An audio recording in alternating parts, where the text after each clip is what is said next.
da je to, da so bili Judje, naši someščani, v zavesti sodobnega Mariborčana, se moramo najbrž poleg sinagoge zahvaliti predvsem romanoma Zlate Bokač, rojene Medic, in njenima romanoma Marpurgi in Knjiga senc. Morda za tiste, ki ste romana prebrali, pa tudi za tiste, ki še ne, nekaj fotografij, samo preleteli bi jih, da se spomnite. Torej roman Marpurgi, ki ga imenuje najbolj božje mesto v spodnjih nemških deželah, in potem nekaj zgradb, seveda, Židovska ulica, nekaj citatov, ki jih bom kasneje prebrala iz romana, o Janiju, pesniku, torej vidimo tudi vodni stolp, morda samo preletimo zaradi malo časa, ki ga imamo, citati, ki govorijo o nestrpnosti in neumnosti med ljudmi in pa seveda tudi o tem, kaj je tisto, kar nas lahko reši. Morda samo preletimo.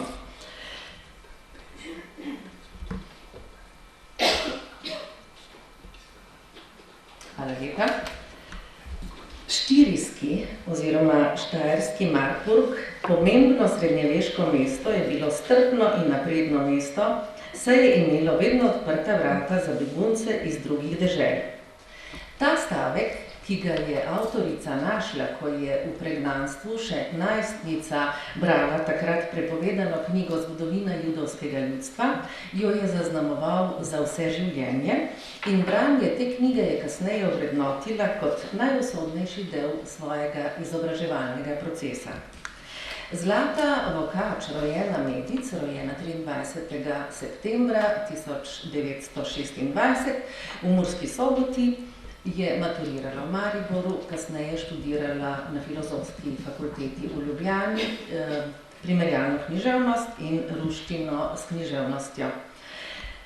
Magistrirala je leta 1971 na Filološki fakulteti v Beogradu z delom Poetika Konstantina Pavlovskega, 1979 pa je z zagovorom dizertacije Evropski izviri Grinove fantastike doktorirala na Filozofski fakulteti v Zagrebu. Sprva se je zaposlila kot gimnazijska profesorica, od leta 1964 pa je bila predavateljica na Pedagoški fakulteti oziroma akademiji v Mariboru. Po razpustitvi te katedre za ruski jezik je postala lektorica slovenščine na Visoki učiteljski šoli v Sombateju na Madžarskem, ki je tudi po njeni zaslugi postala današnja katedra za slovenski jezik. Po upokojitvi se je posvetila zlasti beletristiki in je v njej dosegla zelo vidno mesto, kar ji je bilo mesto nekako tudi povrnilo z Glazerjevo nagrado leta 1994, najvišje priznanje na področju kulture.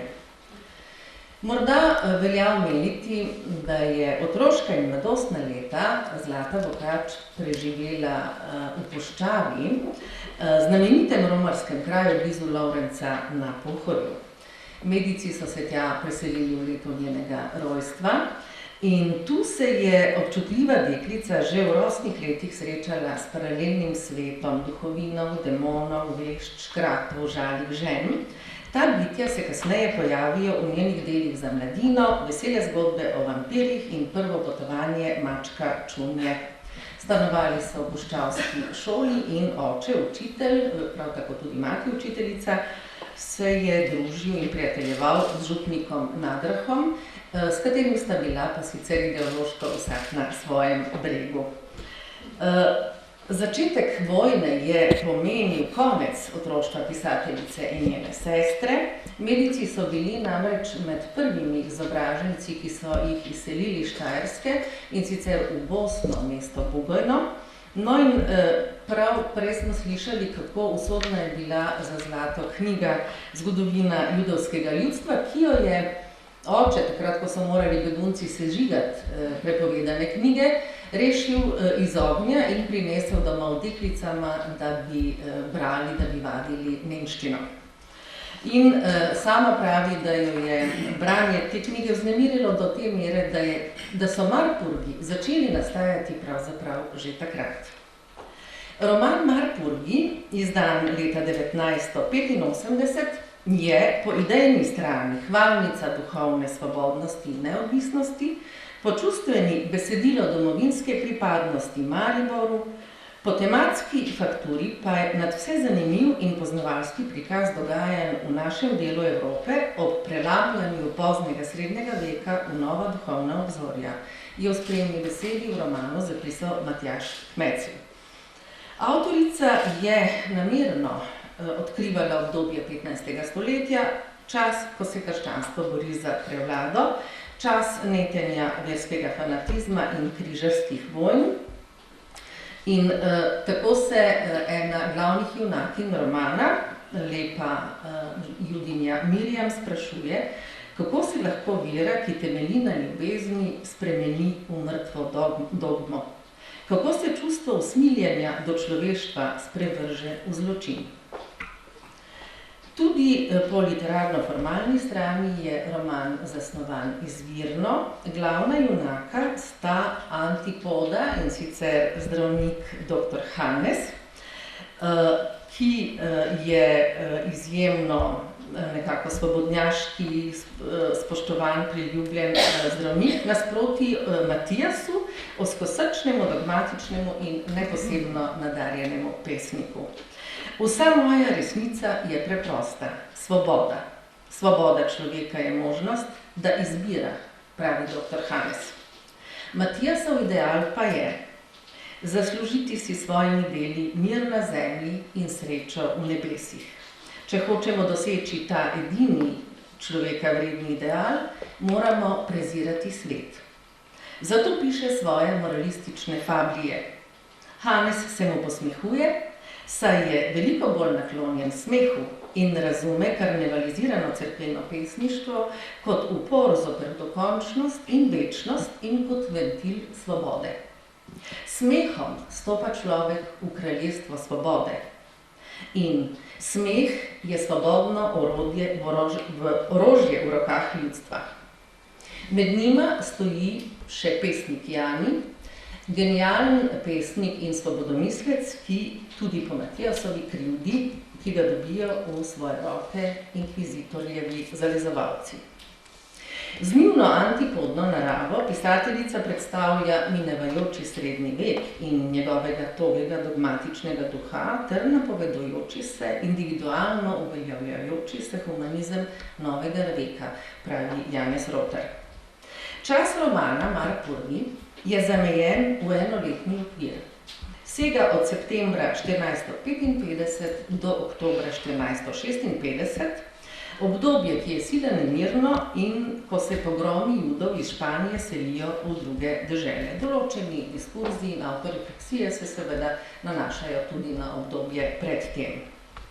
Roman pa bolj kot na zunanjem dogajanju sloni na razmišljanju o duhovnosti in umetnosti. Avtorica je kot odlična poznavalka zgodovine za osnovo romana uporabila veliko zgodovinskih dejstev, na primer potovanje metropolita Ruske pravoslavne cerkve Izidorja iz Suzdalja na ekumenski shod v Ferrari 1471 in spodleteli poskus zveze med vzhodno in zahodno cerkvijo. Nasproti široko razgledanemu in plemenitemu metropolitu je postavila mračen lik inkvizitorja Johannesa Capistrana, kasneje privzdignjenega svetnika, udeleženega tudi v znameniti bitki za Beograd. Pravzaprav sem ga opisala milostno, pravi spremni besedi avtorica sama. V romanu so omenjena imena resničnih prebivalcev Marpurga. Zares so živeli Iserlajni, kot smo slišali že prej. Njihova velika hiša še danes kljubuje nevihtam časa v Židovski ulici. Po mestu so res hodili oče Lenart, poslovna Dina in deželni pisar Konrad Buri. Arnheim je res slovel svojim iatreonom marpurškim.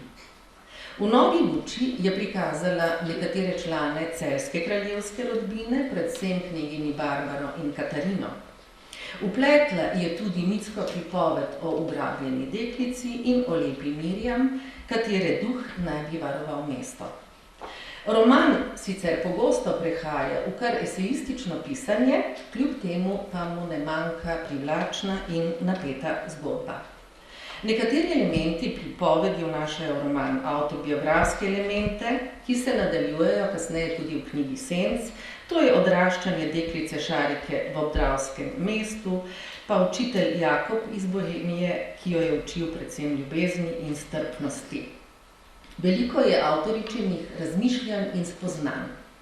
Moja potovanja so mi potrdila, da so vsi ljudje na vsem svetu enaki in da vsi ljudje na vsem svetu podobno mislijo in čustvujejo, le da se ne morejo rešiti iz kroga revščine in sovraštva, v katerega jih pehajo oblastniki.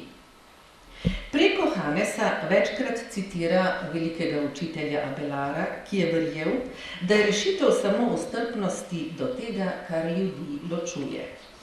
Čeprav ne verujem v resnico, pravi Hanes, ki jo lahko dokaže samo razum, bom do smrti ostal Abelardov privrženec. Samo dve stališči sta na svetu, kot je dejal veliki učitelj Abelard, ali rušiti ali pa poslušati. Strpno sprejemati, kar se ne sklada z našimi stališči, to pomeni poskušati doumeti in spoznati, kar nam je nedoumljivo in tuje. Prvo stališče rodi nasilje in prinaša zažiganje grmad, drugo stališče je upanje. Poleg razumnosti in preko Hanesa izraža tudi moč vere in svoje občudovanje bosonogega filozofa iz Nazareta, kakor mu pravi, na katerega naslavlja prošnje. Mesija iz Nazareta, ne jemlji vse pameti tistim, ki te častijo. Vsekakor velja omeniti tudi avtoričino ljubezen do Maribora, nekdaj imenovanega Male Benetke, ki mu je v obeh svojih romanih postavila svojevrsten spomenik. Zame ni nič lepšega, kot so ozke ulice trgovske četrti ob Dravi. Kot vsak, ki je veliko hodil po svetu, sem strme ulice ob reki primerjal z bogatimi tujimi mesti in sem v skrivnih kotičkih uličic zagledal zdaj to, zdaj drugo sliko iztrgano iz spominov na tuja mesta, ki sem jih bil videl na svoji poti. Moje malo, lepo mesto Marburg se je lahko kosalo z vsemi temi mesti sveta. Zlata Vokač se je zgodaj seznanila s hipotezo o Marburgih, ki pravi, da so si nekateri ljudje, kot smo slišali, nadeli, ki so živeli v Mariboru natančneje do izgona 6. januarja 1947, nadeli priimek Marburgo ali Morpurgo. Tako je, kot sama piše v spremnem besedilu romana, postala njena dejavnost že iskanje ljudi s tem priimkom, največ jih je našla na Poljskem in v Belorusiji. Omeniti velja, da je svoje prve literarne prispevke, novele, objavljene v dialogih, objavila pod psevdonimom Stefana Marpurgo. Kot zanimivost, ki sem jo zvedela pravzaprav od gospoda Jelinčiča, Bojeta, tudi ena najzgodnejših hebrejskih pesmic je Rakele Morpurgo, živela v 18. oziroma 19. stoletju iz Trsta. To pomeni, da bo iz te mariborske veje. Drugi roman, pravzaprav nadaljevanje Marpurgov in drugi del tako zasnovane trilogije, ki pa je žal išla samo v 2 knjigah zaradi avtoričine prezgodnje smrti, je roman Knjiga Senc. Izšel je leta 1993 in tudi v njem se kaže ta avtoričina premisa, da je zgodovinska antropologija nekako najprimernejša za uresničevanje načela o gnostični vlogi besedne umetnosti, kot pravi Janez Rotar. Bralcu spretno odstira pogled na dogajanje konec srednjega veka, ko se naše dežele, humanizem in renesanse še nista dotaknila in je za zmeraj umrlo zgledno sožitje ver in ljudstev. Središče dogajanja je židovska skupnost, roman pa časovno uokvirjata 2 dogodka. zbor deželnih stanov marca 1496 in izgon Judov 47., ki pomeni konec najbolj slavne judovske občine 97. V spodnjih nemških deželah. Središčne osebe iz Marburgov so prenesene v ta roman. Tukaj je še zmeraj dr. Hannes, ki je skrivnostni potomec Barbare Celjske, kasnejše ogrske kraljice, zdravilec in odličen poznavalec ljudi, in pesnik Matijas, ki ob njem počasi zori v poznavalca resnice. V središču dogajanja sta tokrat Šarika, oziroma kasneje Sara iz Šoprona, posvojena hči poslovne Dine in soproga Davida Feldmana, spet resničen priimek, in njen modri učitelj Jakob iz Bohemije. Knjiga pravzaprav sestoji iz dveh delov. V prvem delu je pripovedovalka, pronicljiva opazovalka družbenega in političnega dogajanja, njena tragična ljubezenska zgodba in njena odločitev, da se v nasprotju z ostalimi judovskimi prebivalci, ki so izjemen primer v zgodovini judovstva, saj se niso pokristjanili, ampak so odšli v pregnanstvo, odloči, da bo ostala v mestu in sprejela zaukazano vero. Sara je tudi kot edina ženska posvečena v skrivnosti tajne druščine alkimistov pod vodstvom mojstra Jakoba iz Bohemije. Prav ta drugi del, zapisi mojstra Jakoba, dajejo knjigi še posebno težo, saj so v njem opisane poti do duhovnega razvoja z mnogimi magijskimi operacijami.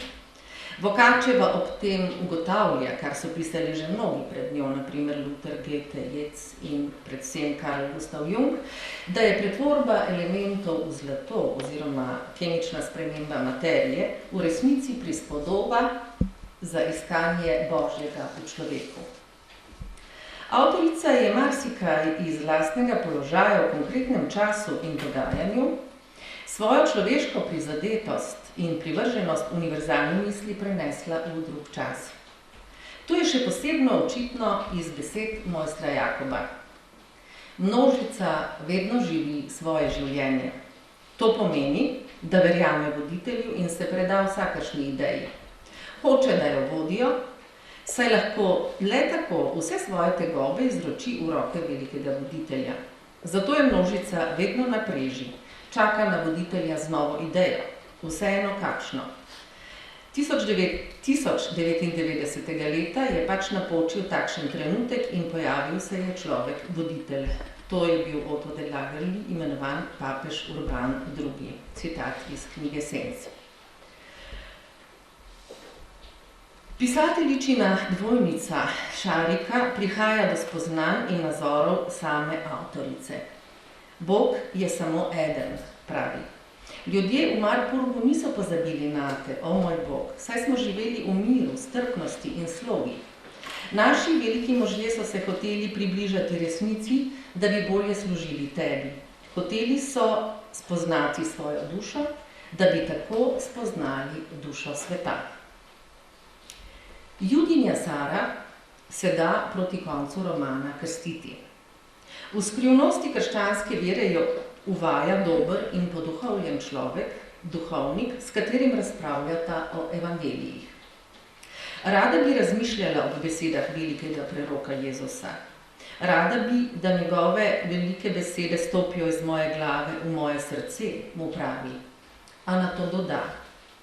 Res ne vem, kako bi postala dobra in srečna, če bi bila zadovoljna, da v peklu gorijo ljudje.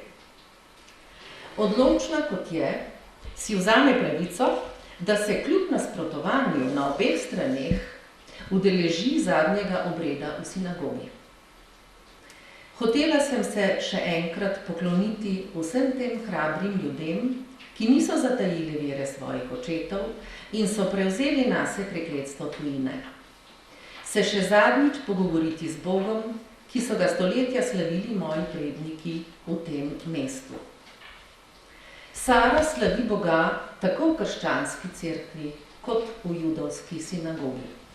Bila je namreč učenka mojstra Jakoba iz Bohemije in ta jo je podučil. Vsi tenkočutni ljudje pripadamo isti veri. Nikoli ne bomo znali razkriti kateri, Prav tako ne bomo znali povedati, kako se naša vera imenuje. In še nekaj besed za zaključek. Mesto Maribor, ki v letu 2012 nosi naziv Evropska prestolnica kulture, ima bogato zgodovino. Našega mesta ne omenja samo uboga legenda. Našega mesta se je dotaknila zgodovina, pravi dr. Hannes v Marporih. Avtorica Zlata Vokač v uvodu roman Knjiga senc zapiše, da so sijaj našega mesta primerjali z Benetkami.